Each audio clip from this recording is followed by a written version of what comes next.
मन को समझने का तरीका।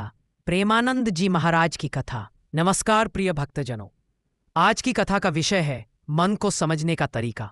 कहा गया है मनेव मनुष्याणाम कारणम बंध मोक्षयो, अर्थात मन ही मनुष्य के बंधन और मुक्ति का कारण है। इसी सत्य को प्रेमानंद जी महाराज ने एक प्रसंग द्वारा अपने शिष्य को समझाया था। आइए इस प्रेरक कथा को सुनते हैं। एक दिन प्रेमानंद जी महाराज अपने आश्रम में साधकों को गीता का उपदेश सुना रहे थे। सभा समाप्त हुई तो एक युवा शिष्य उनके चरणों में गिर पड़ा और बोला, शिष्य गुरुदेव, मैं बहुत दुखी हूं। मेरा मन मुझे चैन से बैठने ही नहीं देता। कभी ये सांसारिक इच्छाओं की ओर खींचता है, कभी भक्ति करने बैठता हूं तो बेचैन हो जाता है। मुझे लगता है जैसे मैं अपने ही मन का दास बन गया हूं।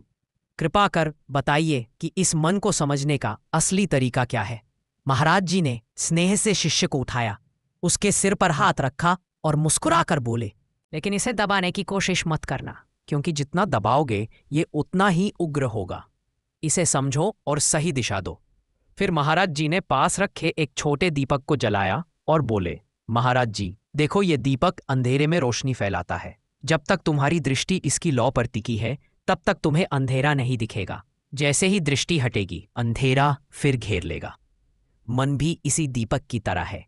अगर इसे व्यर्थ चिंताओं और सांसारिक मोह में छोड़ दोगे तो ये अंधकार की ओर भागेगा, लेकिन यदि इसे राम नाम, सत्संग और सेवा में लगाओगे तो ये खुद प्रकाश का स्रोत बन जाएगा।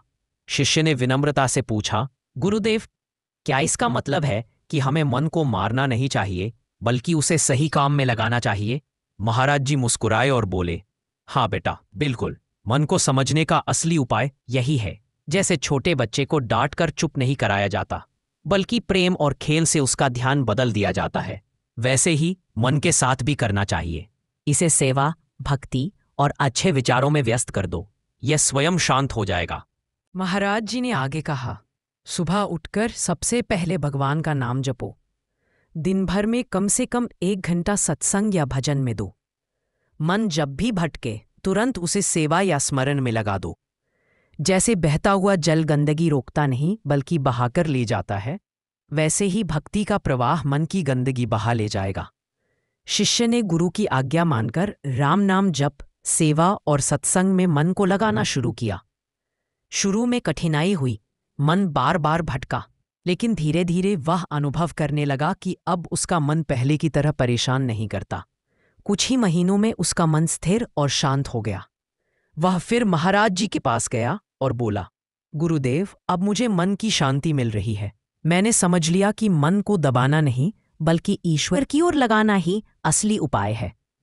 महाराज जी प्रसन्न हुए और बोले, बेटा, यही मनुष्य जीवन की सबसे बड़ी साधना है।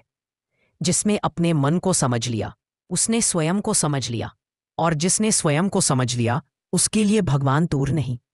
प्रिय श्रोताओं, इस कथा से हमें यही शिक्षा मिलती है कि मन को दबाकर नहीं जीता जा सकता। मन को समझने का तरीका यही है कि उसे सही दिशा दी जाए।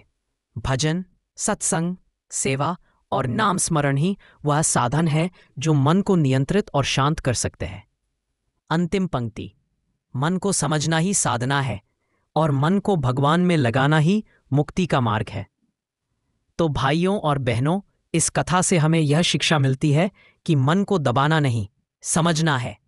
और जब यह मन भगवान के नाम, भजन और सत्संग में लग जाता है तो यह हमारा मित्र बन जाता है।